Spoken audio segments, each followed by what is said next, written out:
Welcome, everyone, to this session, which we're calling Rewriting Human Genes. Genetic power is the most awesome force the planet's ever seen, but you wield it like a kid that's found his dad's gun. Twitter user Hollow Sun wrote a chilling thread entitled, "AI is not artificial." In it, he explains a perspective on technology that is quite absent in the modern world, and one that is integral to understanding why there's anything to be concerned about. All technology comes from demonic superintelligences, taught to humans to facilitate our destruction. This knowledge is relayed in many ways, but the main one is through dreams. Trances are also common. In these states, the mind opens up to the other side, and information is passed along. And there are more instances of this than you'd believe. And I'll run through the dream and try to interpret it and try to make sense out of it. And invariably, it doesn't always work, but it works more times than not. I'll have some new insight, it may be a whole new idea about this issue. I've gotten up and written a patent application for an invention that's come out this way. So during the day, I'm just kind of carrying out my dream decisions. In 1996, Larry Page had a dream in which he saw a massive room filled with all the information in the entire world, all saved inside metal cabinets. He was seeing a vision of the future. In 1869, Dmitri Mendeleev fell into a trance-like state where the various elements had arranged themselves before his eyes. It organized the elements the way they now appear in the periodic table. In 1984, Steve Jobs released the first Macintosh computer, whose company logo is far from subtle, for $666.66. In the past, he commented, quote, "We had help," when referring to the development of the technology, and often utilized LSD to induce trance-like states during the company's development. DNA was a vision of a twisting staircase like the one Jacob saw leading into heaven. The Bohr atom was envisioned in a dream-like state. There is a long-standing legend that humans in search of great knowledge turn to wise entities for guidance or wisdom or even wealth. The classic deal with the devil of Western folklore. I'm holding up my hand. What was your bargain? To get where I am now. Should I ask who you made the bargain with? with the chief commander. On this earth? And this earth, and then in a world we can't see. This goes back to the Garden of Eden, where the serpent promises Eve divine knowledge in exchange for her immortal soul. Of course, Eve didn't know her soul was on the table, only that she would be as gods, knowing good and evil. This divine knowledge destroyed the perfect Garden of Eden, precipitating the fall of man. Fallen angel Asael descended to earth and gave forbidden knowledge to women concerning female adornment, which facilitated lust. He also taught men how to create weapons which enabled war. The Lord saw how great the wickedness of the human race had become on the earth, and that every inclination of the thoughts of the human heart was only evil all the time. And so God annihilated his creation.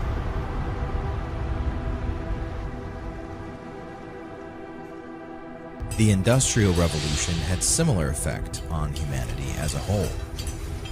We stepped outside of the garden for the promise of a better, more prosperous life. But this knowledge has a high cost. The power of technology has already destroyed the foundation of civilization completely. We have become atomized, transforming our world into a hellish realm. We are destroying the planet along with our own minds and bodies. There are always two sides to the demonic pact: the initial and beneficial effect, and the payment. The full extent of this cost is hidden, and you find out once it's already too late. In the stories, it's the soul of the fool who dared to dance with the devil. But ours is greater. This is what I refer to as the demonic intent, or the fine print, the true motivation. Giving you some small measure of material power is easy for a demon, because in the end he will get exactly what he wants. The devil is the god of this world, so he has the power to grant us material things, but only if we accept his pacts. Your soul cannot be stolen unless you give it away. Have you ever signed a terms and agreements without reading it? Then it might already be too late. This is the demonic intent: to weaken us on a civilizational level, to deracinate us and desensitize us to the darkness and depravity we subject ourselves to. I call this the technological cycle. You can see its machinations coiled through the histories when they stepped in. The technological cycle is the cycle of advancement, the progression from man to machine. As we surround ourselves with profane machines, they whittle away at our divinity, making us in turn as mechanical as they are. Technology will strip us of autonomy if we let it. This is what makes it so sinister. It preys on all our biological and evolutionary weaknesses, perfectly designed to drain us of all humanity, of all divinity, until man becomes nothing more than a mindless slave. Everything comes in gradual waves. All you have to do is passively accept it. Each new advancement creeps its way into our laps, but you still have free will. I'd blame technology alone for this if there wasn't so much evidence outside of inspiration driving it forwards. Even in ancient history, mankind makes inexplicable leaps between ages, from the Stone Age to the Iron Age. Massive leaps in technological complexity. This is hinted at in the scripture when it says that an angel taught Tubal-Cain the art of metalworking. The meaning of his name is dragged or carried by the great king Baal. In the Lesser Key of Solomon, there are descriptions of demons and the things they will teach you. In there, Baal is described as a great duke of hell, a demon with legions of lesser demons that serve under him. And all demons were once angels. When God created Adam, Lucifer was furious. Refusing to bow to something he saw as inferior to himself is the reason why he was cast down from heaven. Seeing mankind broken and fallen is Satan's greatest desire, and so he will grind away at us, tempting and testing until every last soul falls into the abyss with him. Technology is one of the most insidious of these devices.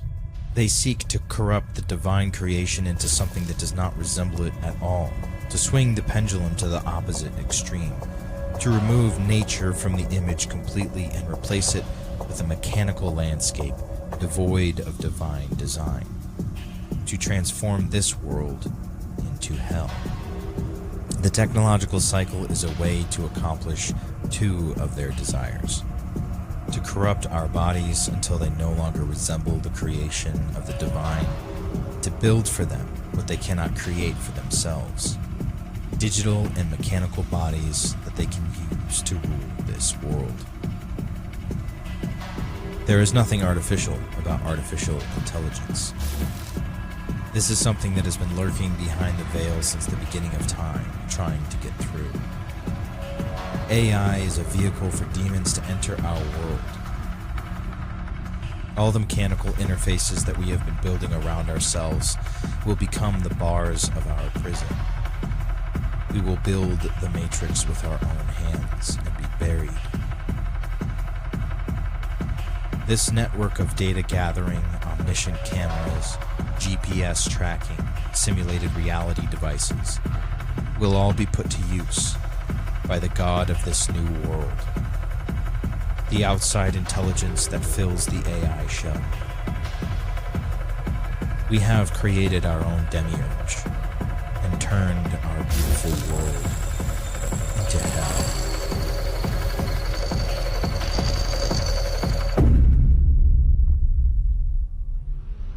Yet in holding scientific research and discovery in respect, as we should, we must also be alert to the equal and opposite danger that public policy could itself become the captive of a scientific, technological elite. In 1961, President Eisenhower warned the nation of the rise of a military-industrial complex. We did not heed his warning. Is it now too late to heed his second warning? Or have we become captives of the scientific and technological elites? Science, science, science, and science. On almost every subject that you can name, science is the answer. There is a degree of anti-science feeling in this country. Right now, people should not be walking. There's no reason to be walking around with a mask. Tonight, the CDC says double masking offers more protection against COVID-19. Effective this Wednesday, we're going to adopt the CDC's new guidance and regulations on masks and social distancing. Masks and shields to floor-to-ceiling separation. Teachers are still having to find a way to do their job, even under the strangest of circumstances. CDC now says the science supports reducing the minimum recommended space between students as long as everyone is wearing a well-fitted mask. Grab a slice of cold pizza and an extra thick rubber band, and there you have it. The Ohio woman who was tased at a middle school football game after refusing to wear a mask. She was arrested and charged with trespassing. These people are going to shoot me for trying not to breathe? Cool. Come on, dude. Don't do that. The man was handcuffed in the stands for not wearing a mask. Get off of me! Grabbed around the neck by police, a woman who wasn't wearing a mask. There's a man on a girl and you choked her. With the health secretary warning sunbathing in public places was banned and threatening a possible tightening of measures, but without spelling out how. While busy beaches and packed parks might seem like a COVID risk, there hasn't been a single case of outdoor transmission since the pandemic began.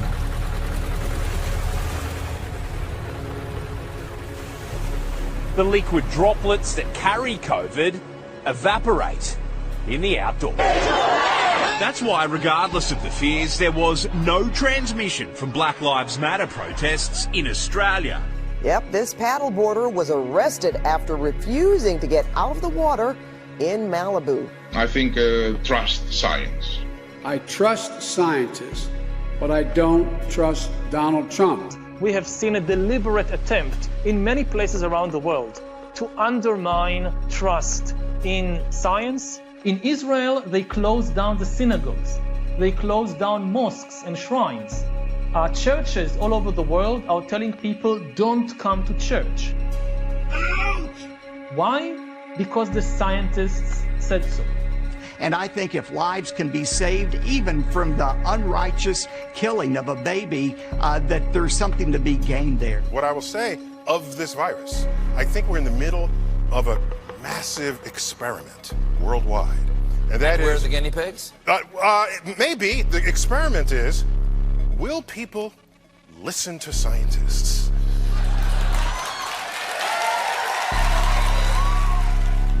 What scientists are telling us now is that the threat of an ice age is not as remote as they once thought. During the lifetime of our grandchildren, Arctic cold and perpetual snow could turn most of the inhabitable portions of our planet into a polar desert. How dare you! Since the late 19th century, science has been conducted under the aspect of a belief system or worldview, which is essentially that of materialism. The universe is like a machine, animals and plants are like machines, we're like machines. In fact, we are machines. We're lumbering robots, in Richard Dawkins' vivid phrase. If you base medicine on science, you cure people. Drive the point through the orbital plate. If you base the design of planes on science, they fly. If you base the design of rockets on science, they reach the moon. 3, 2, 1. Ignition. Right away, Houston. It works, bitches. As the fourth industrial revolution looms on the horizon, a new religion emerges, that of scientism. Masquerading as materialists and atheists, the prophets of this new creed cry out in the town square of the coming age of transhumanism,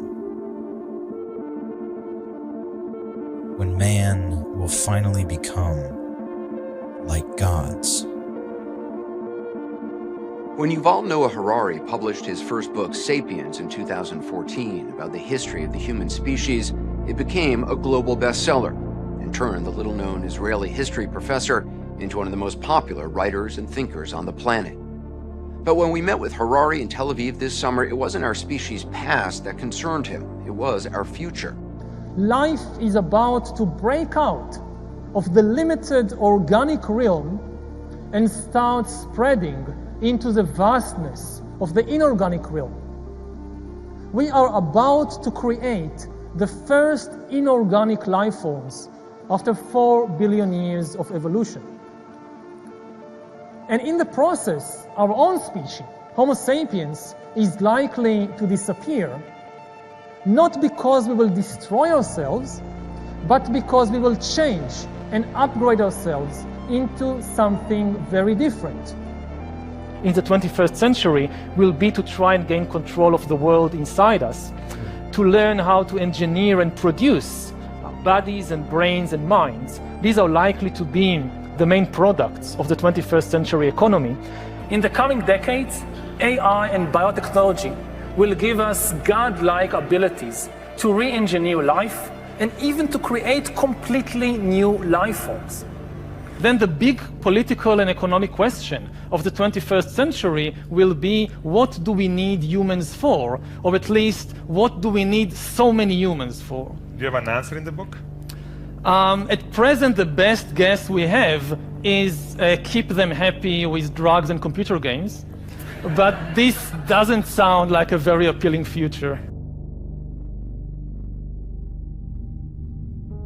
Ray Kurzweil is one of the world's leading inventors, thinkers and futurists, with a 30-year track and reputation of accurate predictions. Called the Restless Genius by the Wall Street Journal and the Ultimate Thinking Machine by Forbes, he was selected as one of the top entrepreneurs by Inc. magazine, which described him as the rightful heir to Thomas Edison. PBS selected him as one of the 16 revolutionaries who made America. It's the exponentially growing information technologies that will save us in the form of GNR, genetics, nanotechnology, robotics. Robotics really meaning artificial intelligence. There's been a long tradition in science ever since Copernicus replaced Ptolemy that there's nothing special about humans, there's nothing special about the earth. We're not descended from gods, we're descended from worms. We are fundamentally information. At the core of every one of our 10 trillion cells are genes, and genes are sequences of data. And they evolved thousands of years ago. Many of them go back millions of years. We have this old software that really is not entirely relevant to the modern age we live in. Well, we're going to become increasingly non-biological to the point where the non-biological part predominates and the biological part is not that important anymore.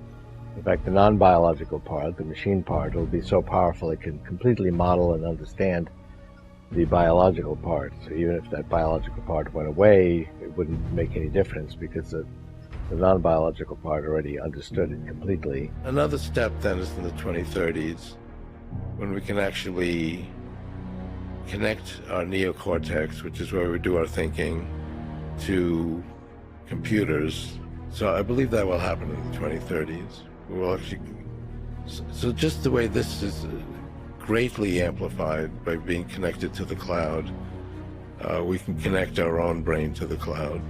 To clarify what I think you just said, that in 20 years, plus or minus, so the mid-2030s, we will have nanobots that we can feed into our brain that directly connect to the cloud, rather than through anything we carry in our pocket. Elon Musk's brain implant company Neuralink said on Thursday it had been given a green light from the US FDA to kickstart its first-in-human clinical study. The bottom line is we are one human-machine civilization. This technology has already expanded who we are, and it's going to go into high gear when we get to the steep part of the exponential. And then the last revolution, which began about 500 years ago, and which we are still really just in the beginning of it, is the scientific revolution. Again, humankind gains immense new powers, such big powers that you can say they might really transform us, not only from just apes into the rulers of the planet, they might transform us into gods. We are in the midst of the fourth industrial revolution, which accelerates global change in much more comprehensive and faster ways than the previous three revolutions. The difference of this fourth industrial revolution is it doesn't change what you are doing. It changes you. If you take a genetic editing, just as an example. On va les implanter dans nos vêtements, c'est-à-dire wearables, comme on le dit. Et après, on pourrait s'imaginer qu'on les implante dans nos cerveaux ou dans notre peau. Et à la fin, peut-être il y a une communication directe entre notre cerveau et le monde digital. Ce que nous voyons, c'est une sorte de fusion du monde physique, digital et biologique. So we had these two big revolutions, the computer science revolution, or the infotech revolution, and the revolution in the biological sciences. And they are still separate, but they are about to merge. They are merging around, I would say, the biometric sensor.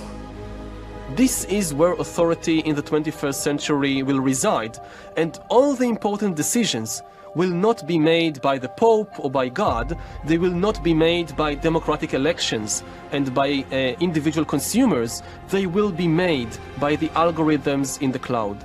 Biotechnology will, for the first time in history, translate economic inequality into biological inequality.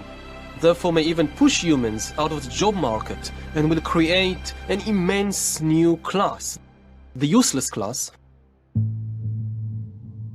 I think it's important for people to understand that synthetic biology or biotechnology is taking biology and turning it into technology, or making technology that mimics biology.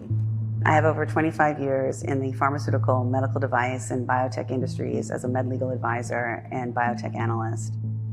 My clients basically hire me to read through very complex scientific information, FDA filings, and even their patents, so that I can simplify that information for them to understand, the board members to understand. I often joke, my clients pay me to read so they don't have to. And one of the things that I do also is I read the patents. And there's a lot of information in the patents that is not typically disclosed unless a company decides to disclose it to the general public.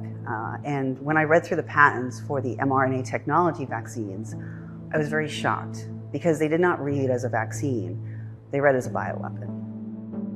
When I first went on this endeavor, and God put on my heart to look into all these documents, to do what I do for big pharma clients, to do it for His children, I said, I can't do this, God. I had a team of 20 people doing this for me before, and now there's this 20 years of research and development from this highly scientific and complex industry that is very difficult to go through patents that are 280 pages long, and there's dozens of them, And there's thousands of peer-reviewed publications that are anywhere from 5 to 75 pages long.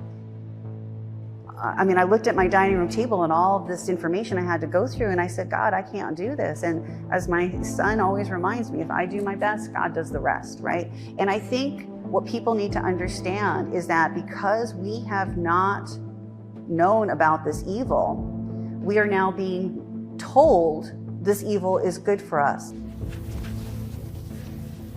Yeah, I know. But they do need a They need a little push. A push and a drag. Yeah. They're not doing it because they say they don't want to do it. They're Republicans. They don't like to be told what to do. Right. And we got to break that, unpack that. You know how many people died of the flu the last year?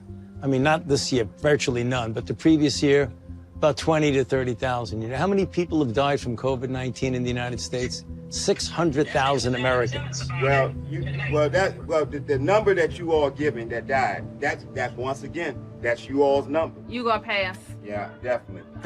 Because when you start talking about paying people to get vaccinated, when you start talking about incentivizing things to get people vaccinated, there's something else going on with that. Something else going on. It is something going on. There's something else. You're right, but I'm glad millions of people like me and most everybody here didn't get an. You know what their incentive was? Protecting their health and protecting the city. But I won't keep you anymore. It's okay, because my incentive, y'all campaign is about fear. It's about inciting fear in people. You all attack people with fear. That's what this pandemic is. It's a fear. It's fear, this pandemic. That's all it is. In the medical marketing industry, we have experts dedicated to something called nomenclature, which is making up words or changing the definition of words so that it sounds better to the medical audience and to consumers. And mRNA is a misnomer. The term mRNA vaccine is a red herring. The purpose is to manipulate people into believing that they are being injected with something that is biological in nature and that is going to enhance their immune system. And that's simply not true. The point of this was to end the human species, to create a new, as Elon Musk calls them, humanoids, like to merge technology into the human body. And before people say that's crazy, what do you think biotechnology is? DARPA calls it transhumanism, military transhumanism. But in an interesting way, this is actually part and parcel of the whole movement towards robotics. It's not only making individual warfighters comfortable with robots, it's this idea of coupling man and machine and merging humans and machine. And DARPA is doing that with programs now with what they call biohybrids, which people might call cyborgs. They're able to actually control a rat through a labyrinth remotely because they've implanted electrodes in its brain. This is a developmental system made by MC10, and it has an antenna and some sensors embedded in it. And what we plan to do is work with them to advance a tattoo that could be used for authentication. It's taking biology and making it technology, taking technology and making it biology. And transhumanism is the merger of the human body with technology. It's obvious to me. I don't know what people, the words mean what they mean. We are at the beginning. When you look at it, at technology transformation, it usually takes place in the terms of an S-curve. And we are just now where we move into the exponential phase. And I agree.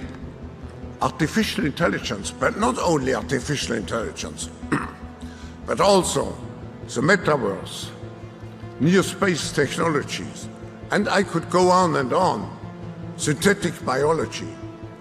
Our life in 10 years from now will be completely different, very much affected, and who masters those technologies in some way will be the master of the world.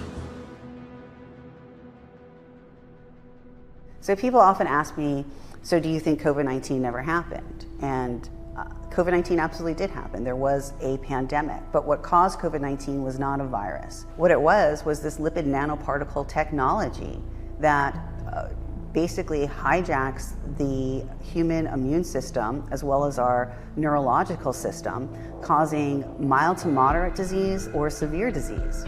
So what they were calling spike proteins were actually lipid nanoparticles. Those were LNPs. When you take a magnetic hydrogel, which is also in the patents, and you infect a biological cell, you can see that cell is covered with all of these little spikes. That's the spike protein. You're not infected with a virus, you're infected with lipid nanoparticle technology that then reprograms that cell to then give off these biosynthetic toxins in your body. That's what caused COVID-19. And James Giordano, who began advising the US military and the intelligence community in 2008 under the Obama administration, actually discusses the use of lipid nanoparticle technology as neuroweapons. One of the newest developments is that nanoparticulate matter can be stabilized for distribution. If you're not aware of what nanoparticulate matter is, it's that matter which exists on a scale of 1 × 10⁹. Very, very small. Smaller than a cell. And we can manufacture materials that have discrete properties that can be controlled by virtue of bioengineering and their physical chemistry. To auto-aggregate, to be able to aggregate in particular areas based upon their biological and or chemical sensitivity. But now we go one step further. Most recently, just a few weeks ago, it was announced that you could then aerosolize nanomaterials.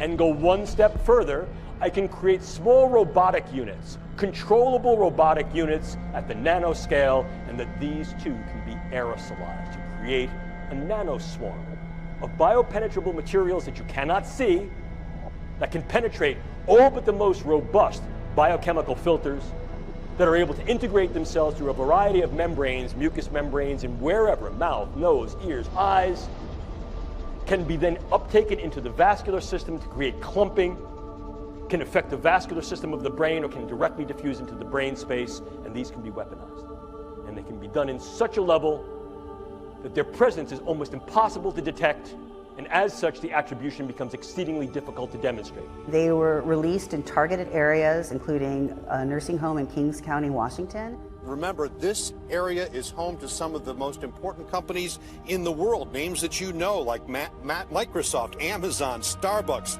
Alaska Airlines, and F5 Networks. In New York City. Governor Cuomo just announced the first confirmed case in New York City. Lombardy, Italy. In the Lombardy region, the healthcare system is on the brink of collapse. And then, of course, Wuhan. Spreading from Wuhan, China, and tonight that first case here in the U.S., the patient in isolation now being treated by that robot. And by misrepresenting the truth that this was not a highly contagious virus, but making it seem as one, they made people demand a vaccine.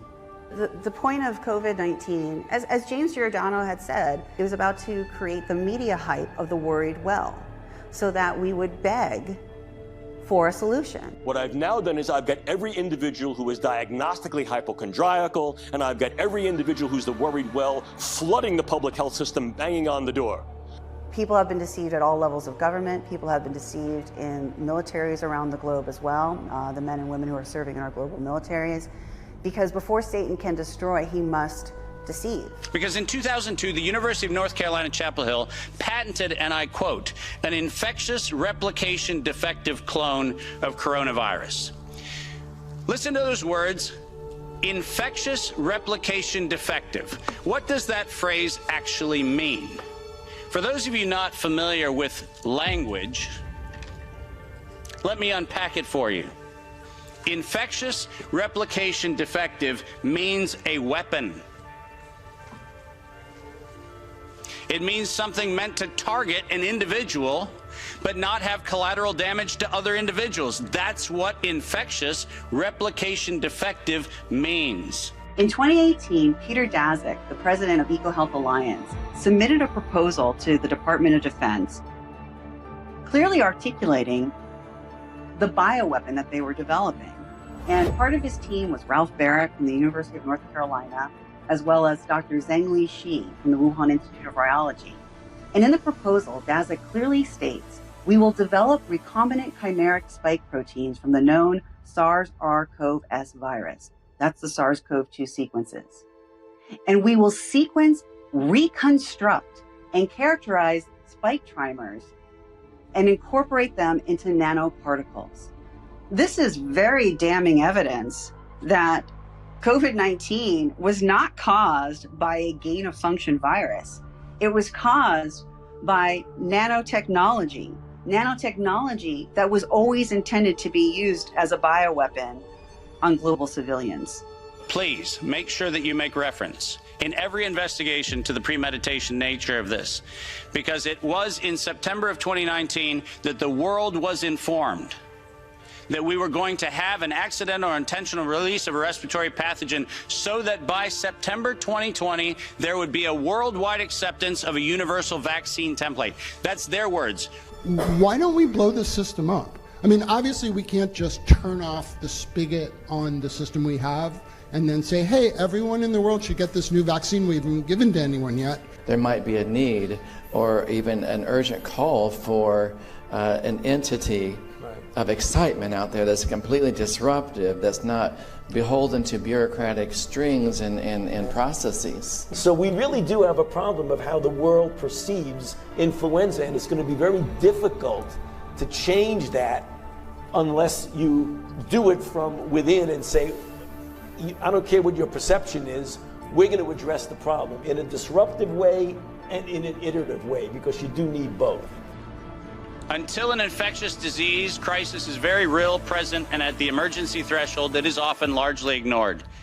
To sustain the funding base beyond the crisis, he said, we need to increase the public understanding for the need for medical countermeasures such as a pan-influenza or pan-coronavirus vaccine. A key driver is the media, and the economics will follow the hype. We often say, no one is safe until everyone is safe, and that's more than just a slogan. No one is safe. No one is safe. No one is safe. No one is safe. No one is safe. We aren't really ever going to be safe. No one is safe until everyone is safe. The whole world isn't safe. None of us are safe. No one is safe. No one is safe. Nobody is safe. Nobody is safe. Nobody is safe until everybody is safe. Nobody is safe. No one is safe. No one is safe. No one is safe until everyone is safe. No one's safe. Nobody is safe. Nobody's safe. Because nobody is safe until we are all safe. 7 months before the allegation of patient number 1, 4 patent applications of Moderna were modified to include the term accidental or intentional release of a respiratory pathogen as the justification for making a vaccine for a thing that did not exist. So let's just get into this, and I'd like to take you through the patents that are on Moderna's website. So there's a patent entitled Modified Polynucleotides for the Production of Secreted Proteins. This is one of the master patents for what they're calling mRNA vaccines. Right in the abstract, it describes that the lipid nanoparticles have a particle size between 80 and 160 nanometers, and it contains modified mRNA encoding a polypeptide. It includes a cationic lipid, a neutral lipid, a cholesterol, and a pegylated lipid. What they're calling lipids actually host cationic charges. They host positive electromagnetic fields. There is no lipid in nature that does that. They're using the term lipid instead of nanotechnology. As you go through the patent in section 219, it explains how they are self-assembled nanoparticles, and they're fully programmable. That term in here it is an alarming term for a number of reasons. One reason is that these are both pre-programmable as well as they can receive programs from an external source. Microsoft did a 3-minute video on their technology. They call them biological computers. Imagine a world where we can do computation inside living cells. The problem that we're trying to solve is really trying to have a more sophisticated diagnosis that can happen automatically inside cells. Imagine a biological computer that operates inside a living cell. The type of work that they're doing is essentially they're trying to sense, analyze, and control molecular information. In this project, we're trying to use DNA as a programmable material. DNA is highly programmable, just like a computer, and we can program a whole range of complex behaviors using DNA molecules. So there's one specific patent that I think it's very important for every American citizen to see, and it's patent number US 9539210B2. It was issued on January 10th of 2017. The patent is entitled Vaccine Nanotechnology, and in section 9 it discusses the vaccine nanotechnology that can deliver molecules. In some embodiments, the small molecule is a toxin. The toxin is from a chemical weapon, an agent of biowarfare. This is a utility patent for the pegylated lipid nanoparticles that are in these, what they're calling COVID-19 vaccines. It is a utility patent for that nanotechnology to be used as a bioweapon. So Pfizer entered into a contract with the Department of Defense, the US Army, in July of 2020. And the contract was to manufacture a vaccine that was capable of providing protection against the SARS-CoV-2 threat and related coronaviruses. So the purpose was to create an mRNA vaccine that would protect against SARS-CoV-2 infection and the variants. As you go through this contract, though, under the chemistry manufacturing control section, they go through the manufacturing process. Much of it is blacked out for the lipid nanoparticle formulation. They discuss how the lipid nanoparticles must adhere to good manufacturing practices, so they must not be contaminated. Well, in 2017, the FDA published guidance called Classification of Products as Drugs and Devices. And they classify nanoparticles. They classify them as devices because they can perform their functions inside the human body without being dependent on chemical reactions inside the human body. As you continue to go through the contract under the manufacturing development plan, that Pfizer will describe the manufacturing process for the vaccine product to ensure conformity with the Food and Drug Consumer Protection Act Title 21, 351A2B. That's alarming because 21 U.S. Code 351A2B is the good manufacturing processes for devices.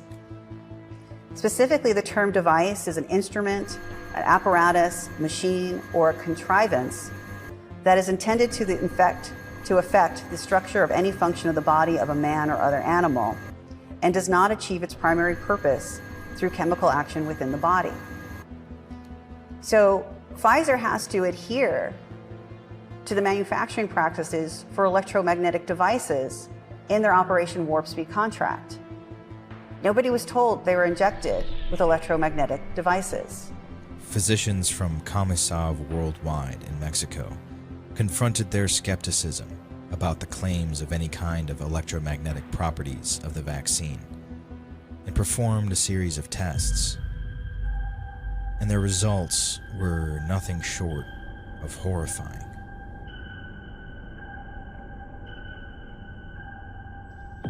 Marzo-abril del 2021 empezamos a detectar magnetismo en el sitio de inoculación de las vacunas. Ese fue el primer hallazgo. Después, compañeros de los vacunados que no estaban vacunados empezaron a decir que también ellos tenían magnetismo en alguna parte de su cuerpo. Ante esa evidencia nos hicimos de un medidor de frecuencias electromagnéticas y entonces empezamos a medir la radiofrecuencia del vacunado y del no vacunado. Nos llamó la atención que no nada más había un fenómeno magnético, sino que también estaban funcionando como una gran antena. Una antena que estaba recibiendo algún tipo de señal. Llegó a nosotros un estudio de un doctor llamado Pablo Campra de la Universidad de Almería.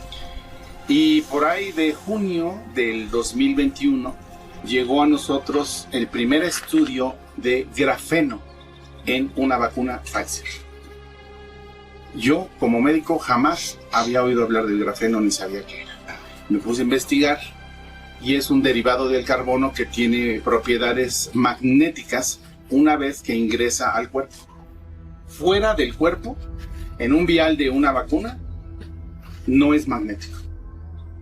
Aparentemente, cuando el grafeno entra al interior del organismo y cambia de temperatura, reacciona con el hidrógeno del agua corporal y ahí es donde forma el óxido de grafeno y se magnetiza. El siguiente hallazgo fue en noviembre del año pasado, en donde no nada más se detecta grafeno en la vacuna Pfizer, sino se detecta en AstraZeneca, Moderna y Johnson & Johnson, detectado por microscopía electrónica.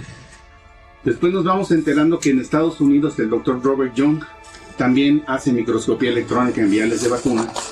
Y en enero más o menos de este año llegan a nuestro conocimiento el estudio de viales de vacuna CanSino, Sputnik y Sinopharm, que también tienen óxido de grafeno. El 100% de los viales que se estudiaron tienen óxido de grafeno. My first interview with Stu Peters, I disclosed the manufacturing facilities in China that were creating all of the excipients for all of the COVID-19 injections around the globe, including Pfizer's ALC0135 and ALC0159. And when you went to their website and you looked at their formulation for these excipients, they had publications on there explaining how they contained graphene oxide. And although that interview has gotten well over tens of millions of views around the globe, I was immediately attacked by the mainstream media saying that there was no evidence that there was graphene oxide in the injections. False reports online state that some COVID-19 vaccines are 99% graphene oxide. One claim that's popped up recently is about graphene-like structures in the shot. A Maine CDC spokesperson called the claim false and ridiculous. This has not been verified. It's not a peer-reviewed journal. There is no substance here of accountability to the person who's published this. No, the COVID-19 vaccines do not contain any graphene oxide or other harmful materials. We are being gaslit and being told that there is no nanotechnology and there is no graphene oxide in these injections. Pfizer's own internal documents, and they have a peer-reviewed publication explaining how they use graphene oxide in the engineering of these nanoparticle technologies and their spike proteins. And when you read through the document, they explain how they order sequences from Syn Biological, infect human embryonic kidney cells, pour that fluid, that purified protein fluid, because now after they infect the human embryonic kidney cells, those kidney cells produce these new multi-species proteins that have genetic sequences from non-human DNA. They pour it over a gold quantifoil mesh grids and overlay it with 1 atom thick layer of graphene oxide. They create electromagnetic fields that then disrupt the electrons of all of these materials, both organic and inorganic, and new ionic bonds are created. Those new ionic bonds then create millions of what they're calling spike proteins, which are these new artificial pathogens. Scientists and doctors around the globe have started to take a look at what's in the vials underneath the microscope, and Dr. Anna Mahalsia out of Washington State has been pioneering an effort to do this globally, and her and her colleagues have found and observed electromagnetic devices underneath the microscope, and they've seen the technology begin to self-assemble. Engineers have been looking at the vials, the fluid in the vials underneath an electron microscope, brought in cell phones to see if there's a reaction. And what they found is that when the fluid that's in the vials is near electromagnetic frequencies, whether they're from smartphones or smart towers in a house, it activates this technology. They also talk about in this patent in section 219 is the gels and the hydrogels. And it says mRNA disclosed herein may be encapsulated into any hydrogel known in the art, which may form a gel when injected into the subject. And hydrogel is comprised of single atom thick graphene oxides. So in dyed suddenly, when you see those long, thin, white fibrous clots, those are the product of magnetic smart hydrogel. They're called soft actuators. They mimic cells and proteins to the point that they can actually start building structures in the human body, tissue structures, anatomical structures. They can recreate entire systems and organs.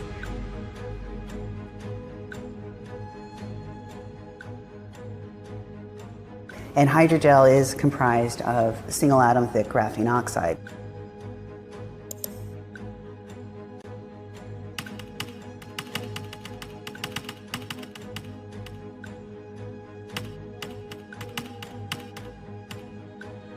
What you're also going to be seeing, though, is you're going to be hearing the benefits of graphene oxide.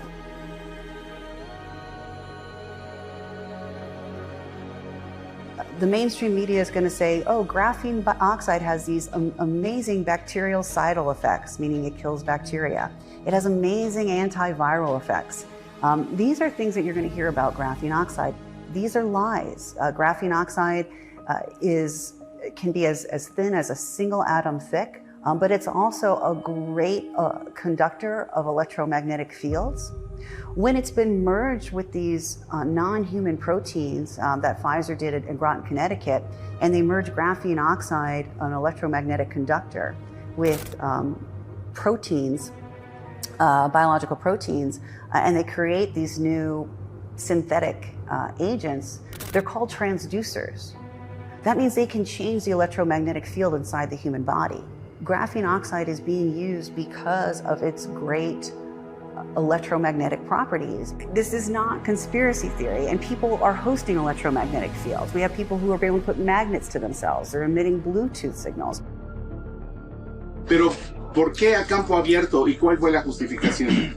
Con un dispositivo electrónico como este simple celular, con una aplicación para Bluetooth, cuando se estaba cerca de personas vacunadas, se recogían unos códigos Bluetooth que se llaman MAC, quiere decir Media Access Control o control de acceso a medio.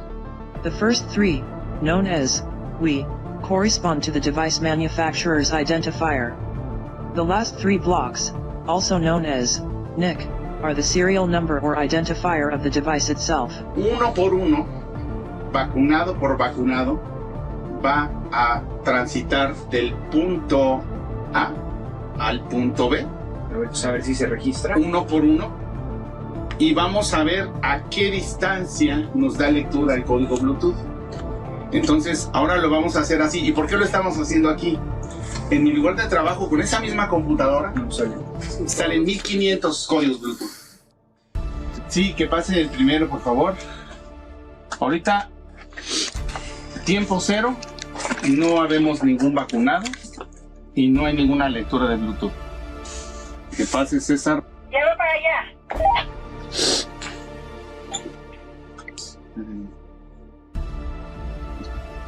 Este ya está listo esto para leer. Sí, pa. Luego agarró. Sí. A ver, bien. Entonces, código de dedo 9, 36, sí. 54, sí. F de foco D, de dedo, sí. 99, sí. 52.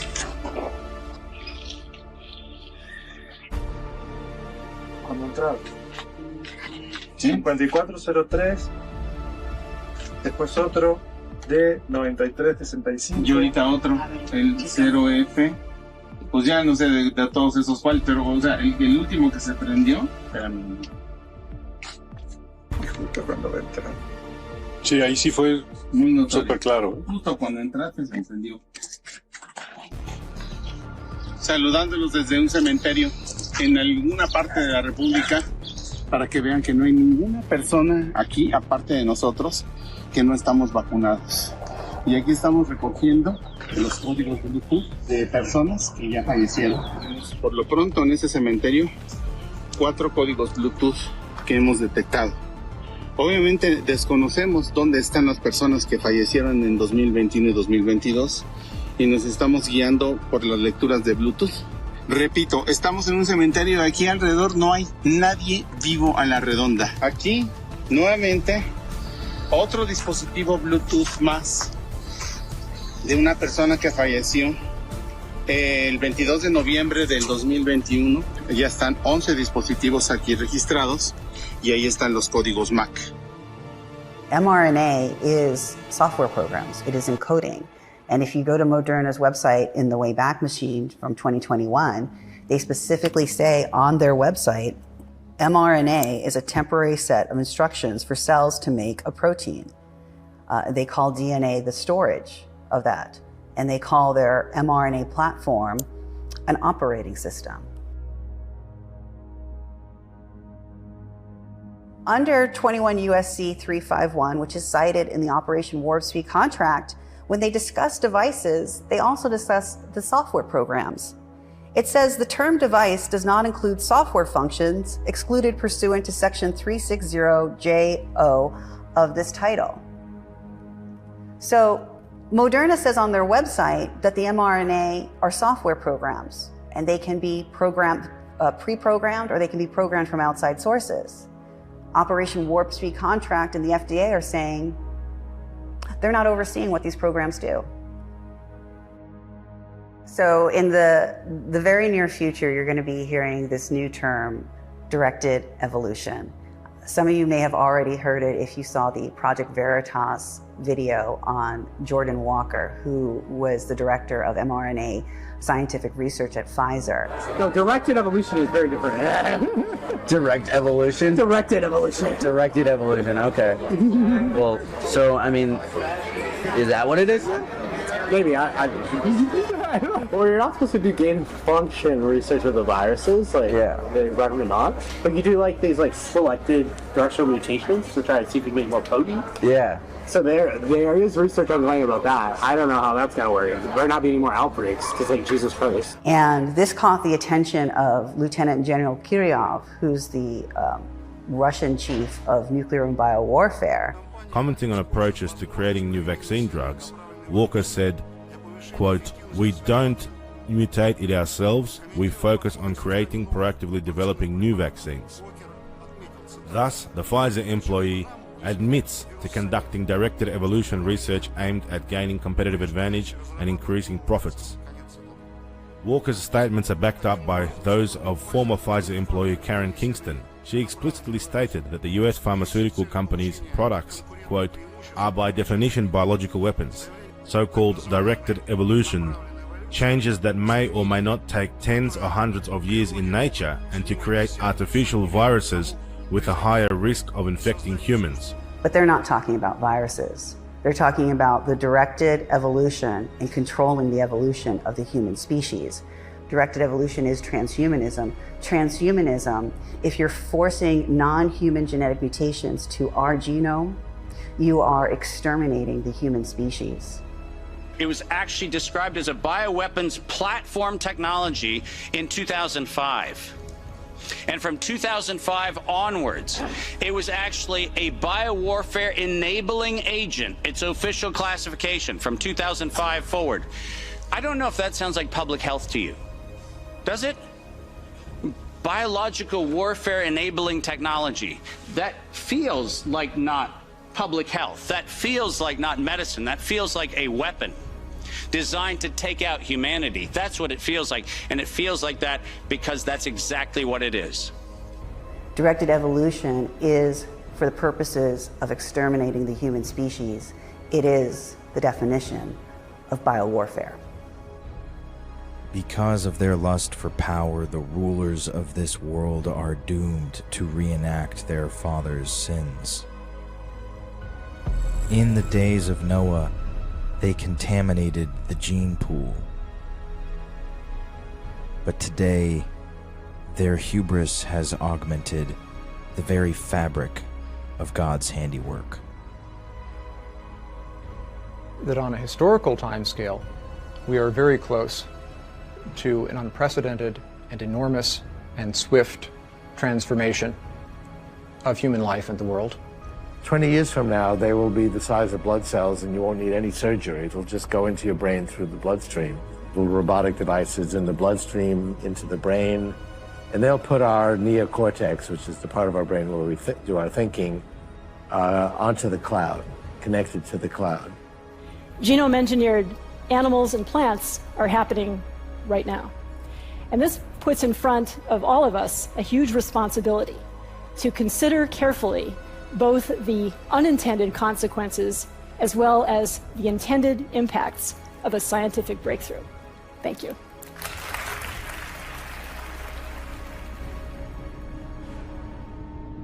What people aren't understanding is that we are in the middle of World War III. We're in the middle of a global war. Why did every nation around the globe in lockstep decide to lock down their countries, place their civilians on house arrest as if they had been invaded by a foreign enemy, put forward rules that you would have in prison camps in order to cause emotional and mental distress. So the question is, why did every nation around the globe agree to do this if we weren't in the middle of a war and under a global attack by some other global power? Ladies and gentlemen, I send you my warmest greetings and best wishes on the launch of the Great Reset.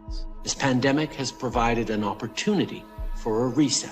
This is our chance to accelerate our pre-pandemic efforts to reimagine economic systems that actually address global challenges like extreme poverty, inequality, and climate change. Today is the beginning of a global mobilization effort to rally our forces behind this Great Reset initiative. Therefore, we have a unique but rapidly shrinking window of opportunity to learn lessons and reset ourselves on a more sustainable path. Rebalancing investment, harnessing science and technology, and advancing the transition to net zero emissions, all elements of the Great Reset, are fundamental to building the future we need. If you wonder what someone's intentions are, you know, we're doing this for the greater good, well, look at the outcomes. We've destroyed economies around the globe. Our children are set back years in social and educational development, and young, healthy people and teenagers and children are having heart attacks and dropping dead. If you wonder what their intentions are with this mRNA technology platform, look at the outcomes. If we don't recognize that there's evil in this world, now, then we're going to be annihilated to the exact level of our naivete. Philo Farnsworth never allowed his creation into his own home. Nor did Steve Jobs. Kalashnikov regretted his killing machine. Alfred Nobel, inventor of dynamite, founded the Nobel Peace Prize to offset the destruction his invention created. Orville Wright mourned the destruction his wings brought into the world.